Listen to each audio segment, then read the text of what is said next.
Police મહાનિદેશક અને મુખ્ય પોલીસ અધિકારી ગુજરાત રાજ્યના માર્ગદર્શન હેઠળ તથા સરહદી રેન્જ ભુજના પોલીસ મહાનિરીક્ષક ચિરાગ કોરડિયાના માર્ગદર્શન અને પૂર્વ કચ્છ એસપી સાગર બાગમારના નેતૃત્વમાં પૂર્વ કચ્છ જિલ્લા પોલીસના કુલ 26 પોલીસ કર્મચારીઓને પ્રમોશન આપવામાં આવ્યું છે.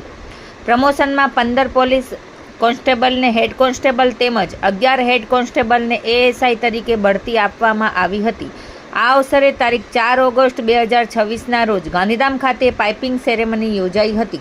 કાર્યક્રમમાં SP Sagar Bagmar, DYSP D R Bhatia, ST SC cell તથા ડીવાયએસપી એવી રાજગોર મુખ્ય મથક ગાંધીધામ ઉપસ્થિત રહ્યા હતા.